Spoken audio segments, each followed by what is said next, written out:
Okay, so what'd you get for the first one? B. Why? Why is it B?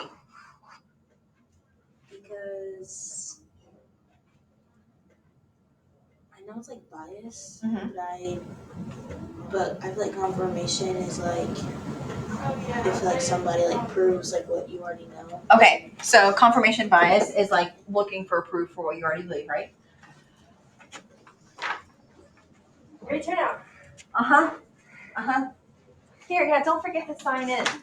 Okay. While it's not paid per person, they place paper. We got one more. What do you guys do? Wow, 2 out of 70. I don't think the math is what is that? What's percentage is 2 out of 70? Pretty bad. A small What's Abby amount. doing? She's making up a test from like way back when. Okay, so confirmation bias is I like look for proof for like your already beliefs.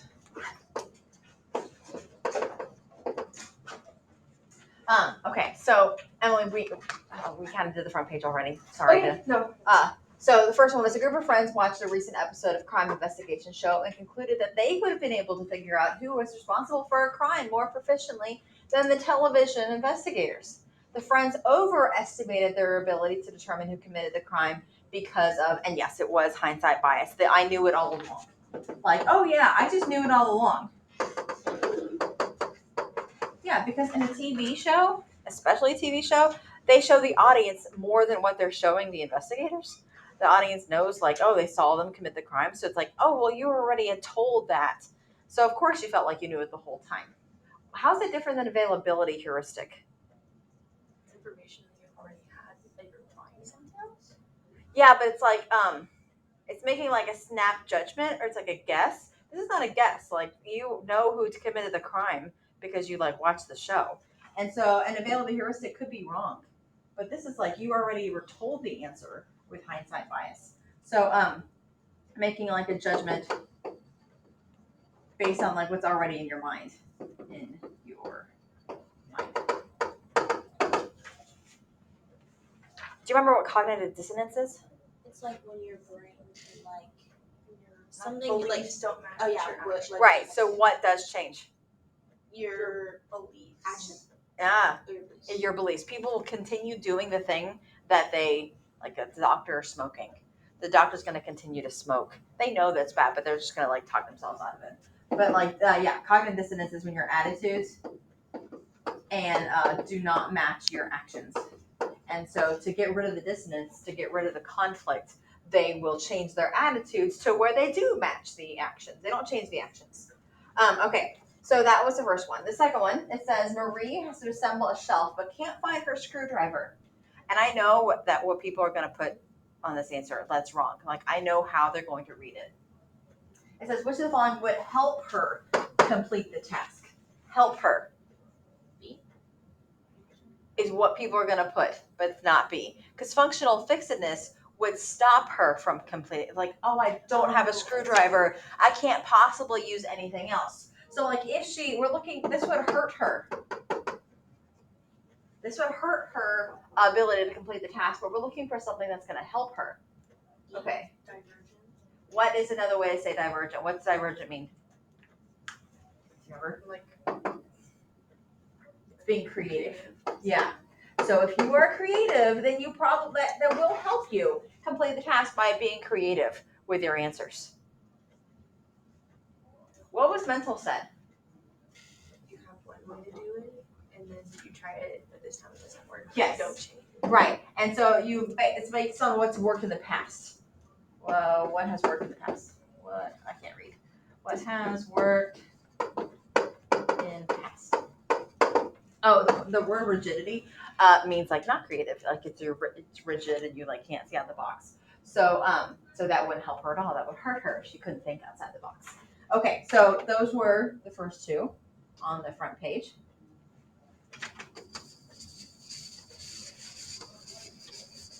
All right, here we have this table. I guess we can do this next one first. Okay, the two sentences, Elena won the race, and the race was won by Elena. Shares which of the following structures. Okay, so this was language, which we did like as a homework, and so it's just going to be a hole in our brain. So syntax. Okay, there's two rules of grammar. There's two rules of grammar. Two rules of grammar. The first rule is syntax, which is what B is saying. Synaptic and syntax are the same word here. So that's right here. Syntax. The second rule of grammar is semantics. So syntax is like the order of the words in a sentence. While semantics is going to be the meaning. So also often has to do a lot with like conjugating.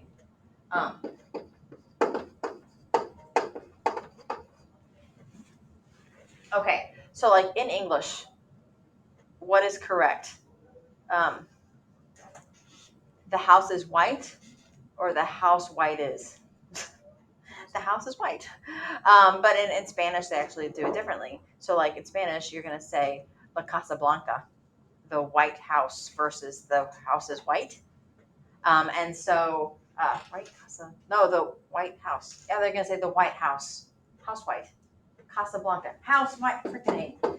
Casa Blanca, which is house white. So in Spanish, they're going to have different orders of the word.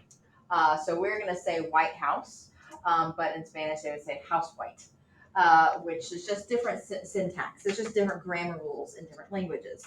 But semantics is going to be about the meaning of the meaning of the sentence, and there's broken down into surface and deep. All right. So Elena won the race, and the race was won by Elena are both grammatically correct sentences. Like you're reordering the words, yes, but it doesn't change anything. Like those are both sentences that make sense. I mean, one sounds better, but they're both correct. So the syntax is fine here. The order of the words is not messed up. Yes, there's a different order, but the meaning is still the same. So Elena won the race, and the race was won by Elena is still the same meaning. So so sentence is not a grammar rule. There's phonemes versus morphemes. The phoneme is not a correct answer here. But phonemes is just the smallest sound in the language. So in English, we have a whole bunch of phonemes. Like every single letter of the alphabet has a sound, but some letters have multiple sounds. Like vowels have like a hard A, right? Like a soft A and a hard A. It's like cat, where the A says it, what's that, soft, but then where you actually say the letter, like A versus like ah. ah. Yeah, A versus ah. And then you also have like and sh. That's phonemes. Those are sounds of language. Like in Spanish, they have like the double L that makes a Y sound. But morphemes are sound, but with meaning. So this is going to be adding like ing to the end of the word. Makes it happening right now. I'm running right now.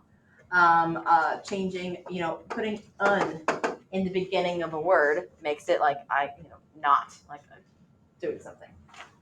Okay, so this is not what's happening here. It's not like they are just talking about sounds of the word, so it's not that.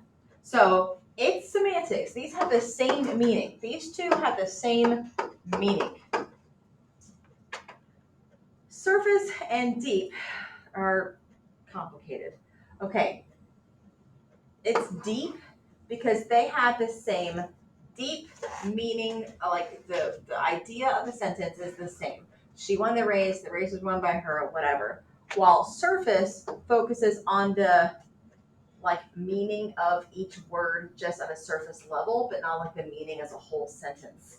And so I don't really know how to explain this. Okay, that's a really bad example for me to explain it. Here's a better example.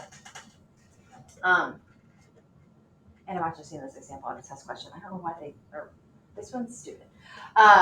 It is the United States won the arms race in history. What is the meaning of that? Oh, there's a race of like weapons. It's an arms race. They're like, Cold War, I'm gonna have more weapons. No, I'm gonna have more weapons. Okay, that's the deep meaning of the sentence. It was an arms race, meaning they were fighting with who had the most weapons. But what is the surface level meaning of that sentence? An arm race? Arms are racing like people's arms. That's the surface level meaning of that sentence. America won a race with arms. So America, the country, has a whole bunch of arms and they're running a race. That's the surface meaning of the sentence.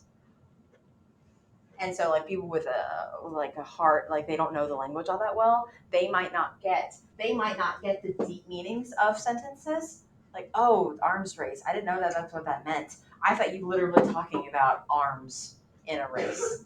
And so semantics is still the meaning. So the meaning here is the same, but it's not talking, it's the deep meaning of like the really what they're talking about is the same in both sentences. Does that make sense? That's why I hate teaching the language like unit. And like it's like one question.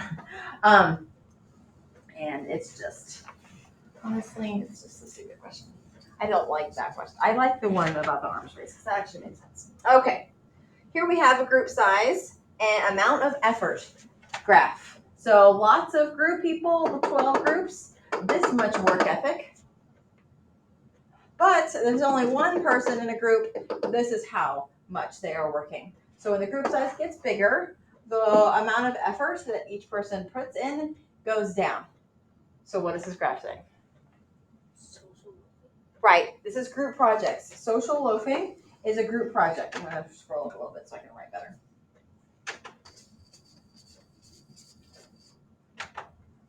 Group project is social loafing. That is the correct answer. People just turn into loafs. How is that different than group social facilitation? Do you remember what social facilitation? So this is in the presence, not part of a group, but in front of a group. So I'll just actually write that. I'll say in front of group, you do better. So in front of group, you do better.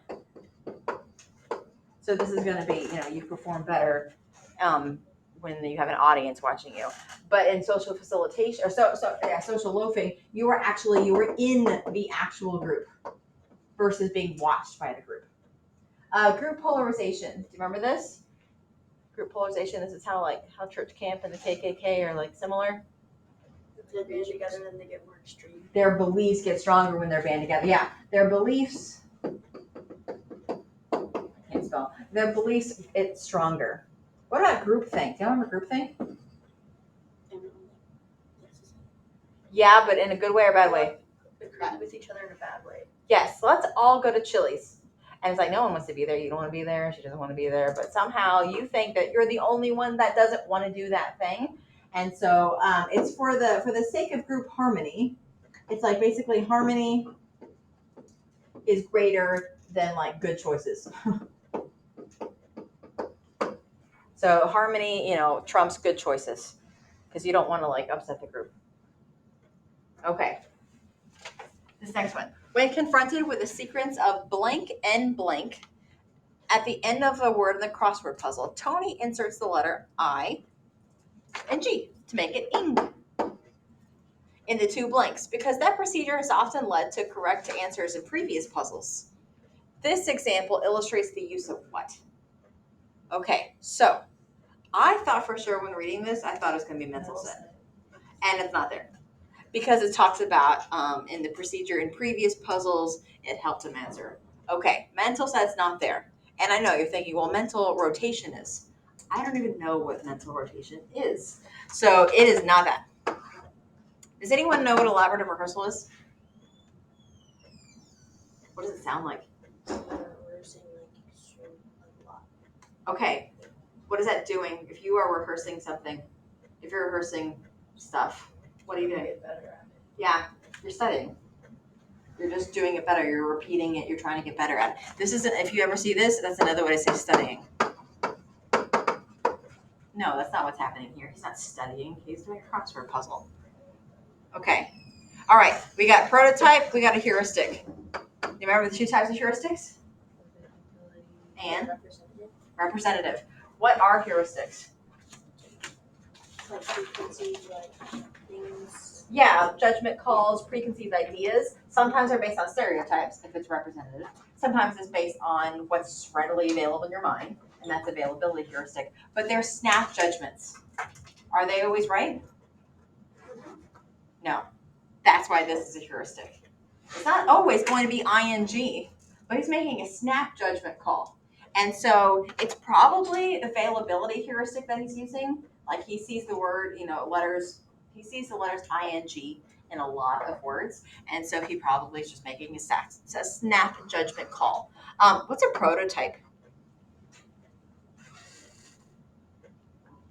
It's the best version of a concept.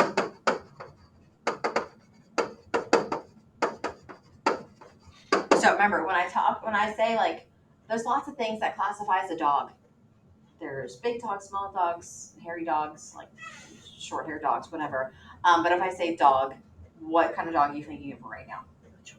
Chihuahua? What are you thinking of? Dogs and mix. Dogs and mix. It's very specific. Okay, I'm thinking of my dog Jack, which is a Labradoodle.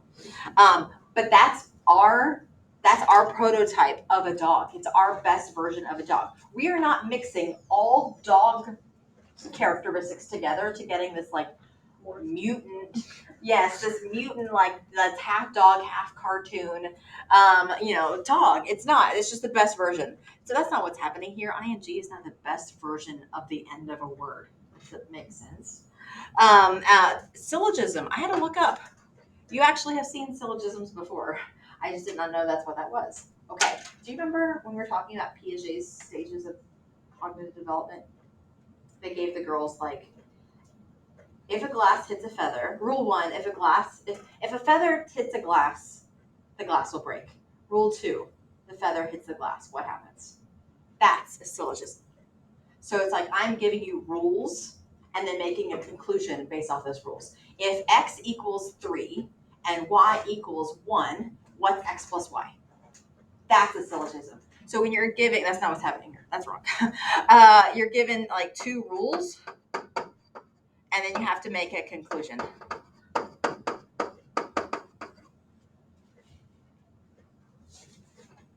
Okay. All right, last one on the page. Which of the following refers to the potential of an individual to perform not something that they've done yet, ever? It's a not well learned task yet. Okay, so what type of test is this? Aptitude. It's an aptitude test. Okay, that's different than achievement. Achievement is they already learned it. What's a projection test? It's been a while since we've talked about projection tests. Like the plot. Yes. So it's the Rorschach ink blot test or that thematic apperception test where you have to tell a story. And so this is a Freud test. This is a Freud thing. It's a Freud like ink blot thing. And no, that's not what that is. That's not the correct answer.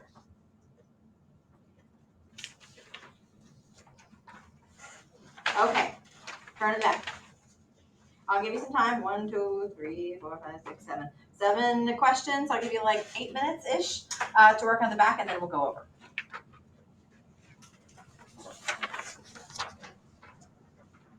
Oh, you want to do it yourself, or do you want to? I can do it.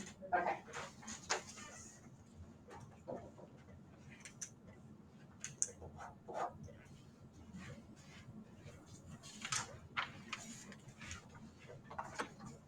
Don't forget to sign into our massive group of people. I hate for you to get lost.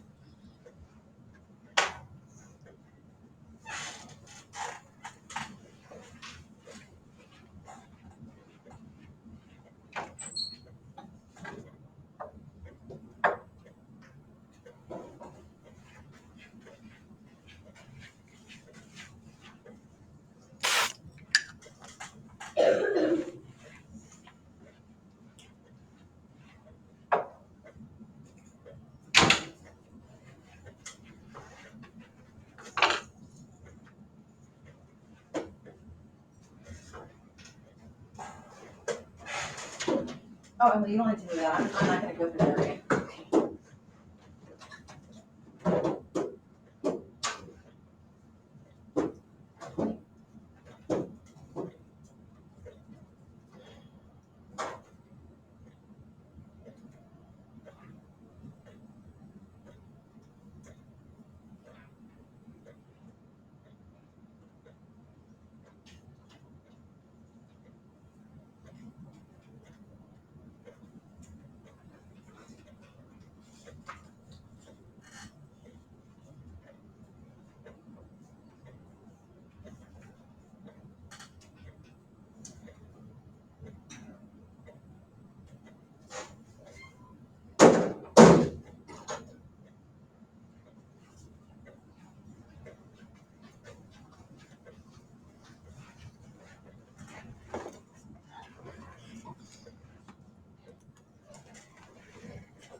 Okay. All right, on the second page. All right, the inability to remember how to tie a certain kind of knot indicates what type of memory? So what are we saying here? Do we have an answer? It's okay. I put procedural. Procedural, but I think it might be semantic. It's procedural. Okay. Because procedural is muscle memory. That's muscle memory. And tying a knot is totally muscle memory. I mean, when you tie your shoes, you probably don't have to think about it at all. So it is procedural. Okay, but let's go down all of these. Declarative are memories that you can talk about. So declarative are, you can talk about it, but there's two types of declarative. So semantic and episodic are both types of declarative memories. So if it was A, it can't be A, because A means that it's also B and D. So it could be semantic or episodic, but if it's declarative, it's saying that it's also one of these two, which it can't have multiple answers being right. Semantic memory is just like facts and your knowledge from like school knowledge. But that's the type of memory that it is. While episodic happened to you. So your memory of what happened, their memory of whatever happened in first period today, like whatever happened, like, oh, the jokes that were told and the kids, that it said some crazy things, like all that is your episodic memory. But the things that you actually learned in first period today is semantic memory. So whatever your teacher was covering, hopefully got into your semantic memory. But the things of like, oh, I had to go to the bathroom and I had my sips of water, that happened to you. So that's episodic. Iconic memory is sensory memory. What type of sensory memory? Yeah, it's your vision. It's iconic. It's an icon. It's something. It's also eye, as in like eyeball. All right. This next one. A researcher shows the same video of an automobile accident to two different groups of participants. Participants in one group are asked, "Did you see a broken headlight?" Participants in group two are asked, "Did you see a broken?" Wait, hold on. They're the same. Are they the same? A and D. First one says broken A, headlight. broken Did you see A? Oh, I see. I wrote over it. Did you see a broken headlight? Versus did you see the broken headlight? Assuming that it is one. The researcher finds that participants in group two are more likely to recall seeing a broken headlight, even though there was no broken headlight in the video. The researcher is investigating the effects of which of the following on recall. Do we have an answer? Framing? Yeah, it's how they frame the question. Framing is just how they how it was phrased. How it was phrased. An algorithm is not anything to do with how it's phrased. An algorithm is a step-by-step procedure.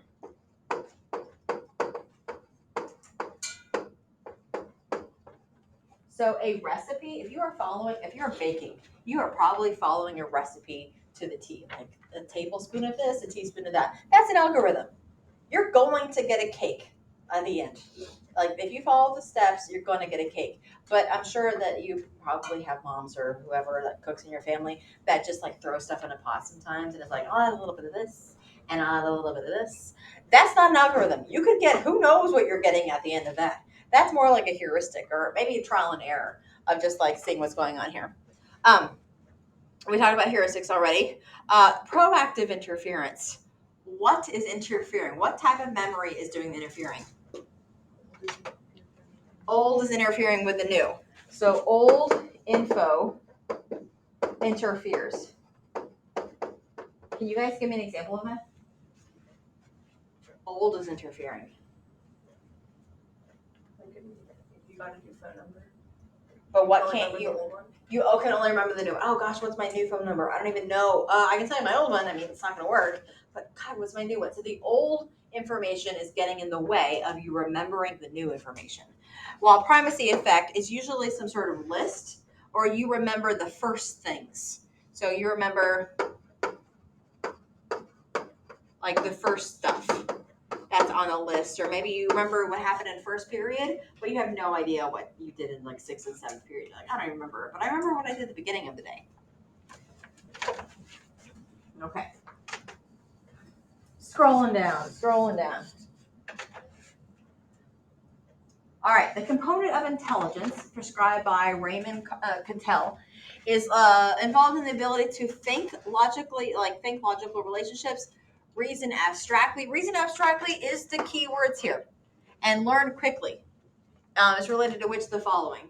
Okay, so this is where, like, if you know a name, it could be a trigger of like helping you remember it. But honestly, you don't have to know this name to get this question correct.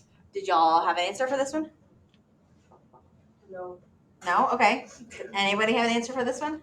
I think it's wrong. What would you say? I said emotional intelligence. Okay. Yes, you are. What did you say? Did you have an answer? It is fluid. It is fluid. Okay, so fluid intelligence, by definition, is learning quickly and thinking abstractly. Like, that's just what it is. Emotional intelligence is your EQ, intelligence quotient is your IQ, and crystallized intelligence and fluid intelligence, these are not opposites, but they're always tested against each other. So fluid intelligence is like thinking abstractly, thinking quickly. Fluid intelligence goes down with age. Older people have a hard time thinking quick on their feet. They have to take a while. It might take a long time to get to the name of who is that person. Oh, you know. But crystallized intelligence is like all of our accumulated knowledge.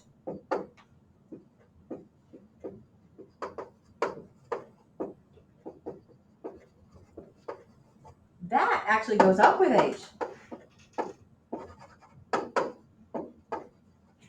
Because it's like old people know more. They've been through more things. They just know more. They've read more books. They've been alive longer. They have accumulated all of this crystallized intelligence, and so they just know more. But accessing that information, fluid intelligence is that's gonna go down.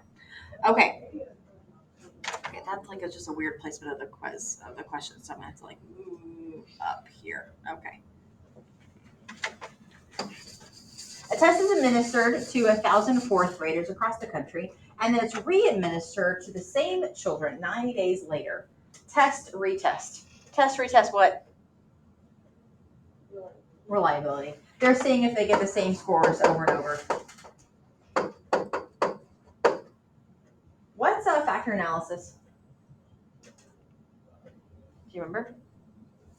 It's when you have break up tests into like subtests to see if they have a weakness maybe in this area or like a strength in another area. What about validity? What makes a test valid? It tests what it's supposed to. It tests what it's supposed to. Who knows? I mean, I don't know if these are testing what it's supposed to. They could be testing whatever, but they're saying if they get the same scores over different days. But validity is like testing what it's supposed to.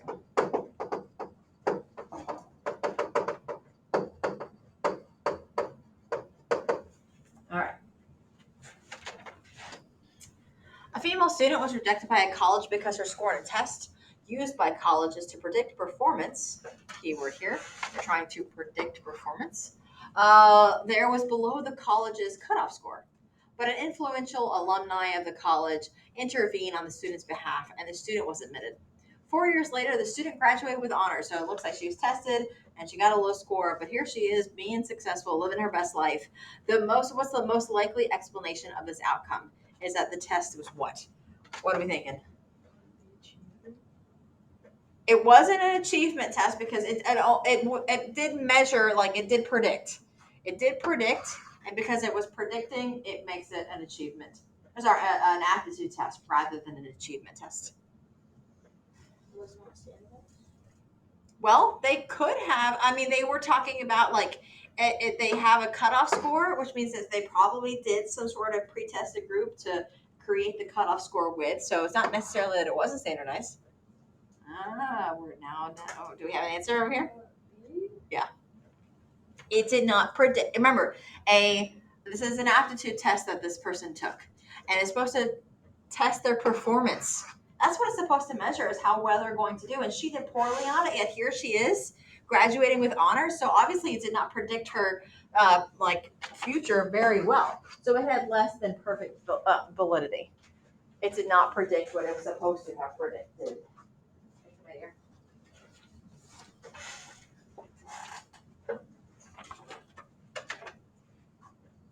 All right, last two questions here. All right, Mary was young. Her father was trying to learn how to speak German and would listen to German tapes for hours in her presence. Mary paid very little attention to these tapes, but many years later, when Mary was in Germany, she was able to say a few German words in order to make herself understood. This is an example of what? Okay. Say it again. Why? Why is it latent learning? She didn't realize she was learning. I didn't know that I knew that. I didn't know that I knew that.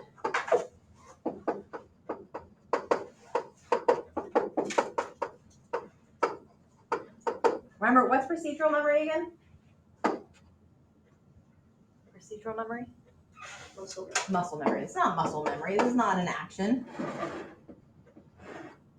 Regression, that means like you don't remember. We talked about proactive interference earlier. Retroactive interference is when new info blocks old. It interferes. Well, that would be if she was learning, listening to this when she was young. She wouldn't have she wouldn't be able to access the old information with retroactive interference. But she is somehow. So it is late learning. Okay, 2-year-old Gia tells her grandmother that she swept the floor yesterday. Should it be swept? But she said swept. How cute. This scenario illustrates children what? Do we have an answer? T. Yeah, it is. They overgeneralize the use of grammatical rules. What's the rule typically to make something past tense? Use ed. And so she's like, hey, it works for so many other of these words that I've said. And so she just plopped an ed at the end of the word. She's overusing it. Okay, she's not modeling it. No one's showing her that. No one is saying it in front of her and she's modeling it. She was not rewarded. There's no rewards here. With operant conditioning, that's reinforcement of punishment. She's just saying it. She's not being rewarded for it. And A is just not right. You can learn grammatical rules. Okay, so we are not going to do the top one right now because if you look at it for a second. You've already done this one, but actually there's one word on here that's different. So you guys did chunking and episodic and retroactive. I did not put prototype on there. I put seasonal affective disorder. I am not regretting that. Thank you for saying that. Sorry, I'm just being really nosy right now. They're the ones being loud. That's true, but I mean, I will raise. Okay. Otherwise, I get really hot. Go over what's chunking again? Yes. So chunking is grouping information together in order to like easily remember it. Wow. I'm like that stupid little girl that can't spell words. Okay. So chunking groups together, putting groups together, putting things in like uh, so this is like how we do phone numbers and our social security number and driver's license, our license plates are all chunked. They are put in groups to help us easily memorize them. So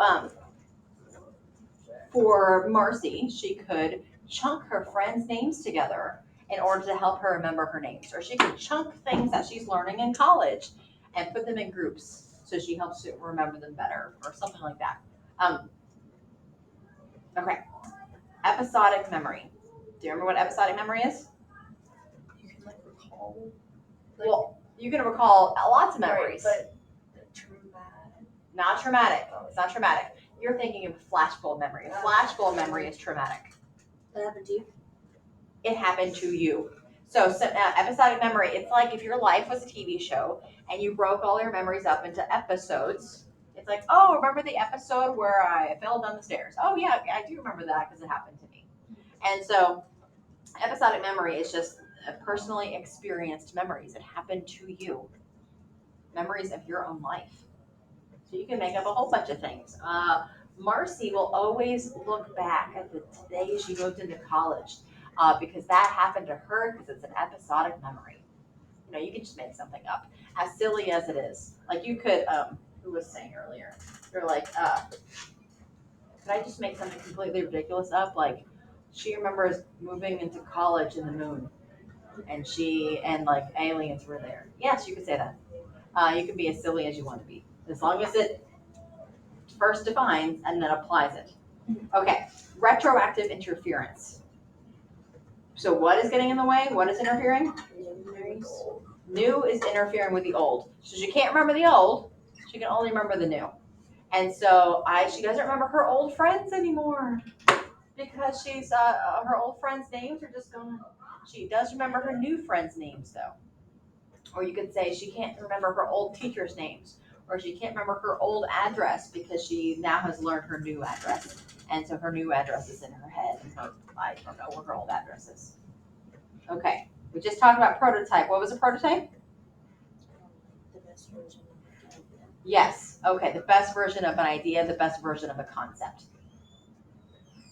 Okay, honestly, I feel like this is hard to do. This is the bullet point that you guys did not do in class. Okay, can you think of something really quick?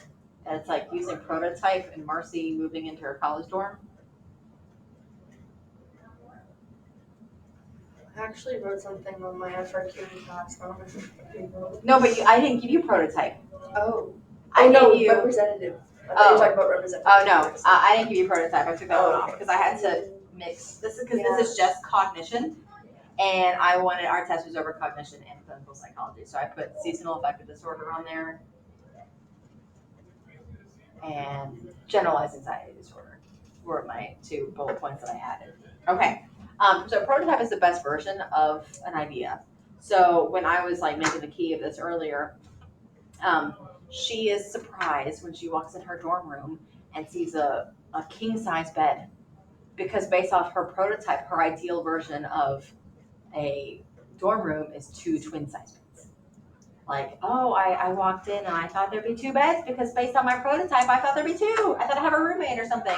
And turns out I have this room all to myself and it's a king size bed. Who would have thought? Like, so she's, her prototype doesn't align. So, but you could make up so many different things here. You could, her prototype of a professor is a guy wearing a sweater with like a pipe. And then she's surprised that the person is a 25-year-old girl with pink hair. And so just something that goes against or maybe goes with her prototype. Okay, representative heuristic. Making a judgment call based off of what? Making a judgment call based off of Like stereotypes. stereotypes. Okay. Do y'all remember what y'all put for your test?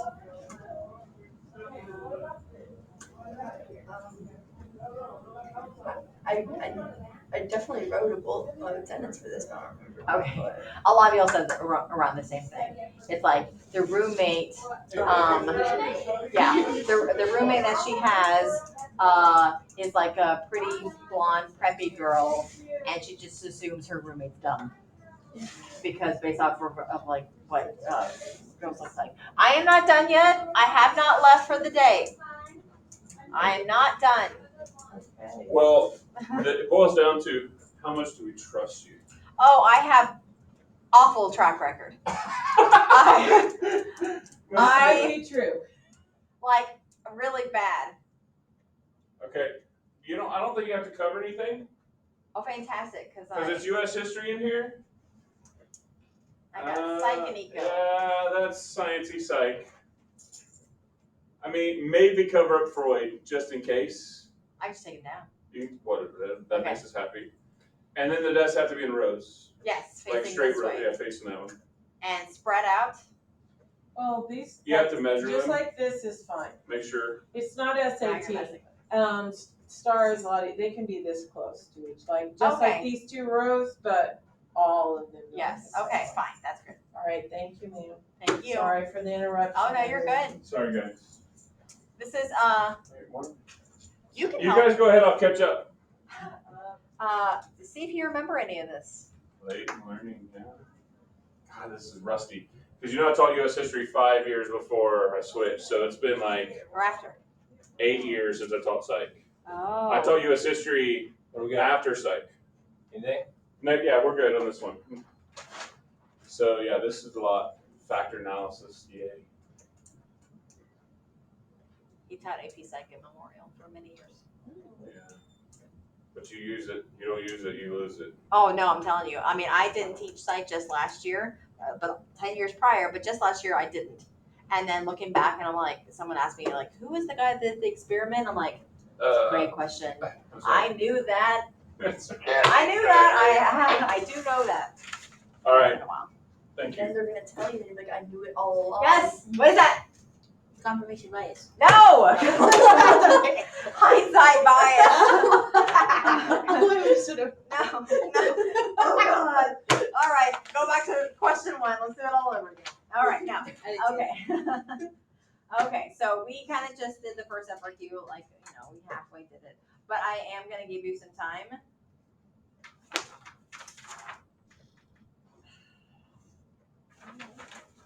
This next one is hard because this next one is talking about language. And yes, while we did skip over language, all of those bullet points, except for one of them, you should know. You just have to tie it back to language. So you're like, oh my gosh, we didn't even cover language. We just didn't cover B in class, but we've covered everything else. So I'm gonna give you some time. Maybe you can throw some ideas out there, but give me some keywords. You don't have to write a whole paragraph or whatever. Give me keywords that you would definitely have to say for A through F. So I'll give you some time. You go. Was Ginny the girl who was yours? Yes, in the basement, like she's like locked up. Well, like take down Freud. Bye, Freud.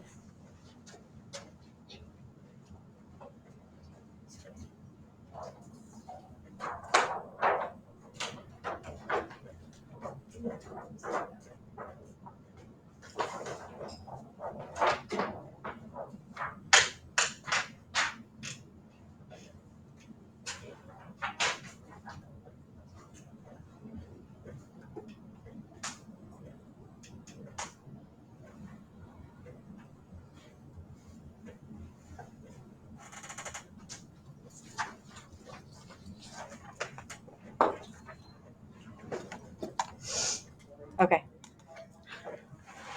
Okay. So, tell how each of the following might help psychologists in understanding early childhood language acquisition. Okay, do you remember talking about split brain? Why would they split it? Why would they? Okay, what are they cutting? When they split, what do they cut? The corpus callosum.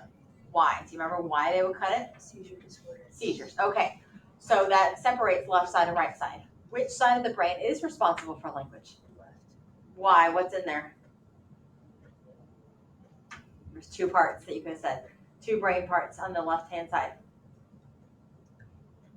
The Broca's area, and Wernicke's area, which is on the left-hand side on the temporal lobe. That's understanding speech. So there's understanding speech, which is Wernicke, and then actually being able to speak, which is Broca's area. So, for split brain, you could have said, oh, hello. You could have said, if a kid was split brain,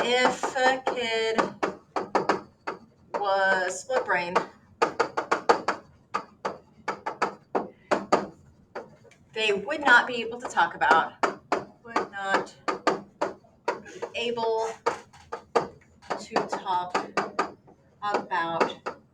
okay, so if I'm split brain and my left side and my right side aren't communicating, my left side can talk.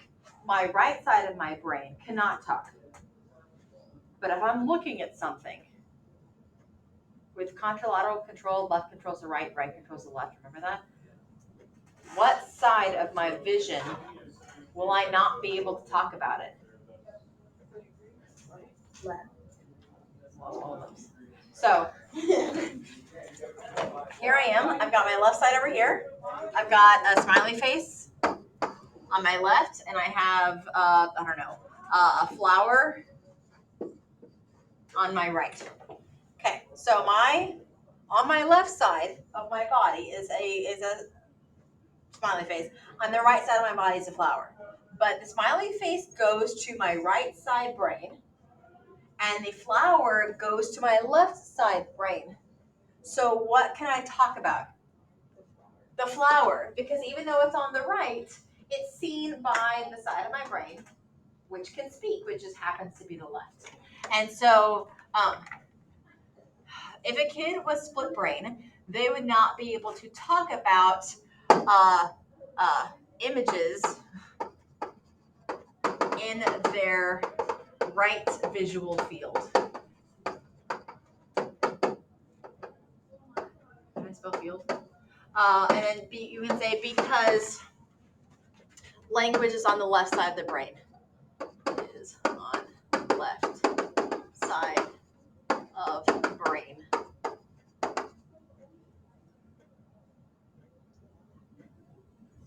Uh-oh, did I mess up? Did you see where I messed up? I said they would not be able to talk about on the right. That's the only thing they would be able to talk about. So they on their left, right, left.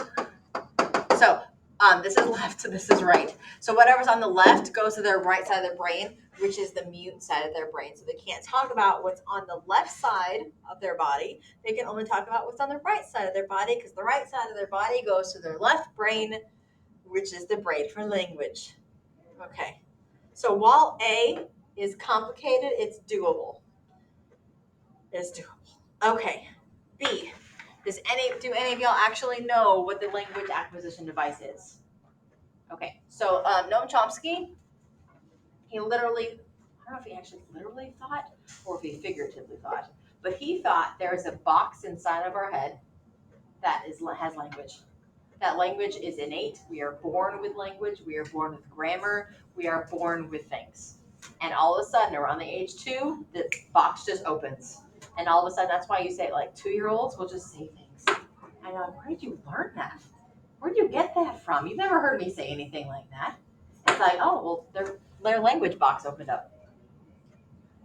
Because, like, before, so there's, like, 2 guys that talk about, like, how we learn language. There's Noam Chomsky, which has a little box in our brain that has language, and one day it just opens up. And then there's B.F. Skinner. What do you think B.F. Skinner would have said about how we learn language? B.F. Skinner, Skinner's box. What is he all about? Conditioning. What type of conditioning? So what, which is all about what? Blank and blank. Yeah, punishments and rewards. So how do we learn stuff based off of Skinner? Say it again. Punishments and rewards. So like if a baby is babbling, and all babies under the age of like 6 months, 3 months, really young, all their babbling sounds the same. blah, blah, blah, blah. Like all their babbling sounds the same. Whether they're growing up in an English-speaking household, a Spanish-speaking household, a French-speaking household, a Japanese-speaking household, all babbling sounds the same. But if a baby in my house is like babbling and like mama, what? Mama? You said mama? Oh, it was totally random that they made that noise. But I'm going to reinforce mama. If they say blah blah blah blah blah blah, I'm like, that's nothing to me. That doesn't sound like anything. So I'm not going to reinforce that. But babies are going to just start, oh wow, my mom got really happy and gave me lots of kisses and snuggles when I said mama. So I'm going to keep saying mama over and over again until I actually know what it means. But this guy over here, Chomsky, says, yeah, babies, like kids though, they say things that they would have never been reinforced to say. They say things just that are like they say, like, they've never been reinforced by saying, I hate you. Yeah, a 2-year-old is going to say, if you make him like take a shower, I hate you. It's like, where did you even hear that from? We don't say that. But it's like, Chomsky would say, yeah, it's in their box, in their brain the whole time. And one of these days it just opens up and just language spills out.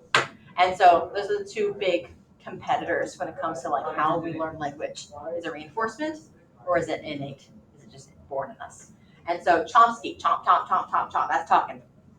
When you open up your mouth, you just start talking, the language spills out. Okay, so he says that language is innate and people are born with this language box and it just turns on. So that's B. So this whole language acquisition device is just this box in our head, is this language box that just basically you have to use the word innate or you are like born with language. And one of these days, the box just opens up and language just spills out. Okay. Do y'all remember Jeannie? What happened to Jeannie? She's locked up. All right. Severe neglect and abuse. Did she just grow? Did she develop normally? No. She never learned how to speak. So what I wrote here is like early neglect and severe abuse can be detrimental to learning language. You're not going to learn language correctly if there's some severe abuse. And we saw that in Jeannie's case when she was abused and she did not learn language. So just reinforcing that we're talking about Jeannie here. Did they talk in front of her? Not really. The only words that she knew when they found her, and she was like 9, I think, when they found her, was no. So the only thing, because like apparently that must have been what her dad said to her when she would like protect herself or like try to avoid being abused. He would tell her no, like stop doing what you're doing. So that was the only thing that she learned. Very, very sad days. Okay, D, Jean Piaget, sensory motor. This one I thought was the most difficult one, only because it's like sensory motor, what do we know? They learn through their senses. They lack object permanence. They don't realize that things exist if you take them away, and there's stranger danger. That's really it. Did y'all say anything? Did y'all write anything? Okay, so I felt like I really stretched here because we have to talk about language. Piaget has nothing to do with language. And so I put like, so there's stranger anxiety at this stage. So kids probably like won't speak to strangers. Or they might be scared to speak to strangers, or they will inhibit their own language in the presence of strangers. I honestly had no idea where to go with this question. This was like and they do that. They will throw something at you that you're like, I have no idea even how to make it fit. And you spend more, you're like, I know what that is, and I have no idea how that relates to the prompt. And so it's like, you just have to make something up. Even though that sounds silly, that's what they're looking for. Okay, observational social learning. Did y'all put anything here? They sort of That's it. They observe what their parents are saying. They observe the words that their parents are saying, and they might mimic what their parents are saying. If their parents are saying, "Oh, say mama," then they're gonna say mama, and it's like, okay, they just did it. They, monkey see, monkey do. All right, and the last one, operant conditioning. If they like learn how to spell their name, they can, or like say things and they like get like rewards. Yes. Teacher. You have to say something about rewards or punishment. They will say the words and maybe the correct, like the words or the grammar or just names of things, just any language, writing. You can even talk about writing, because technically writing is language. They will, if they're reinforced. And so their parents give them a reward for saying cookie instead of like ookie, then they're going to get rewarded for that. Okay. That one was tough. All right. Thank you. You're welcome. Let's do the back, and then we'll be done for the day. So I'll give you, I don't know.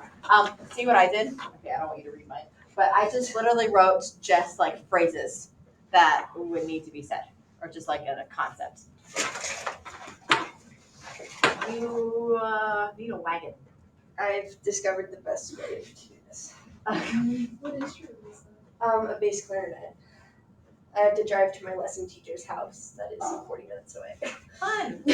Well, best of luck.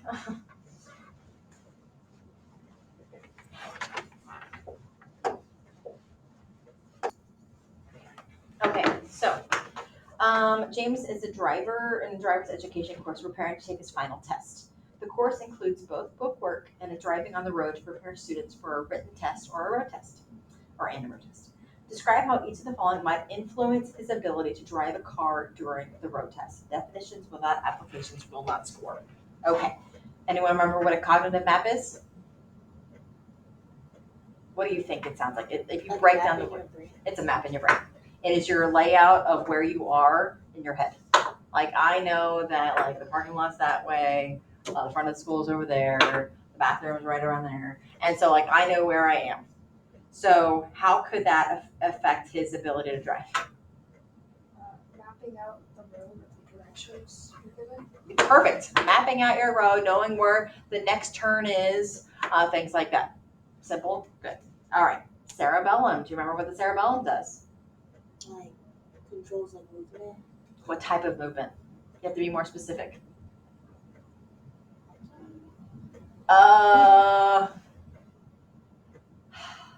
Okay.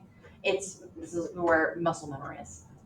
So procedural movement, and also what's it called? Coordination. So coordination this is the very back of the little tiny brain that's like underneath. So it's not part of your, it's not part of the cerebral cortex. It's not part of the lobes. It's like right underneath the cerebral lobes, and then right like next to the brainstem. And so this is, if you're helping drive a car, when you're talking about muscle memory and coordination, what could you say?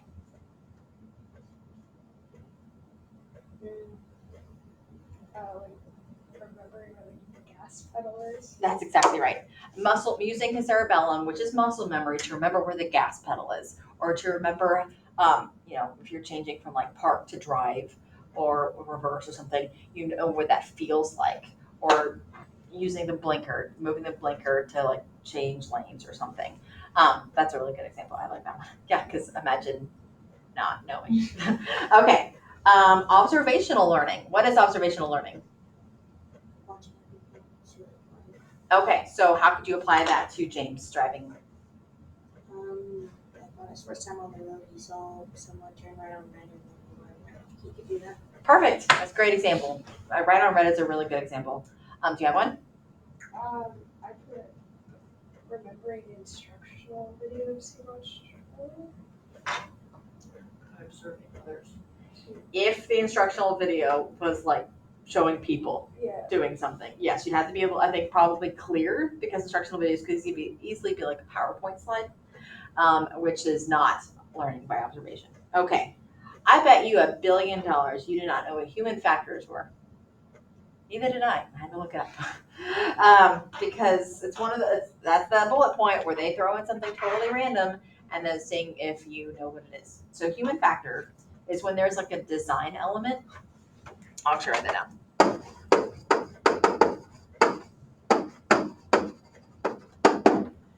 In a thing, a design element in something that changes your ability to use it.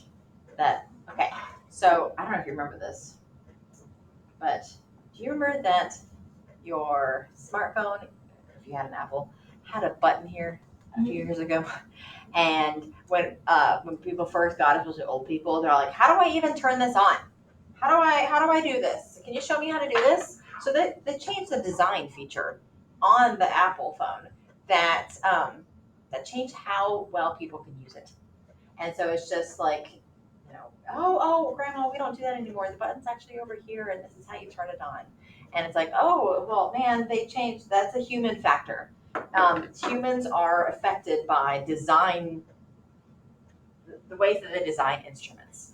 So on a car, how could you say that? Or on a driving test, how could you say that? Like, you don't need your keys, you don't need to insert your keys, you can just press the button. That is a perfect example. That's a really good example. Y'all are really smart.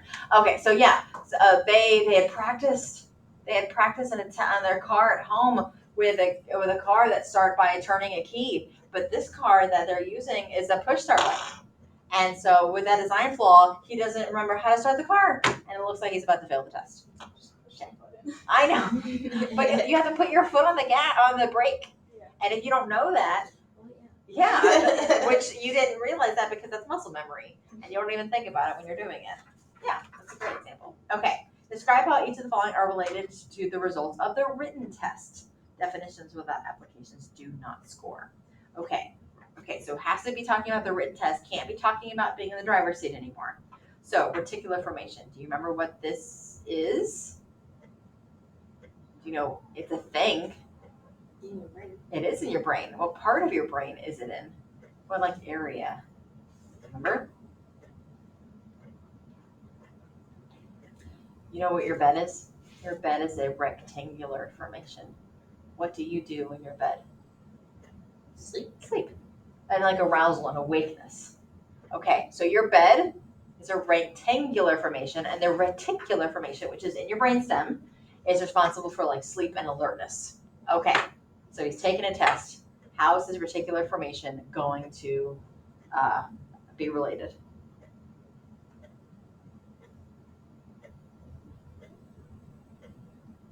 Being too tired to focus. Okay, so his reticular formation is not keeping him alert, and he falls asleep in the test, and he fails the test because he slept through it.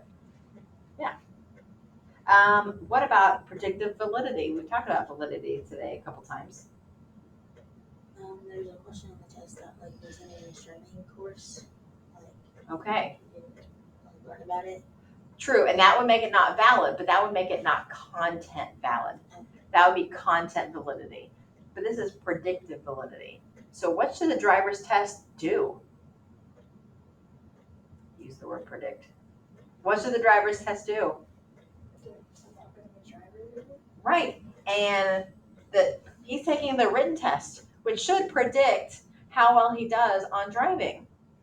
But let's say that he passes the written test, but then he fails the driving part of the test. Well, then it didn't have predictable validity at all. It didn't predict what it was supposed to predict. Or you could say just the opposite.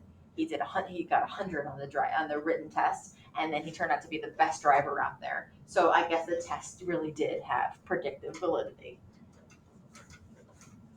Okay, and semantic memory.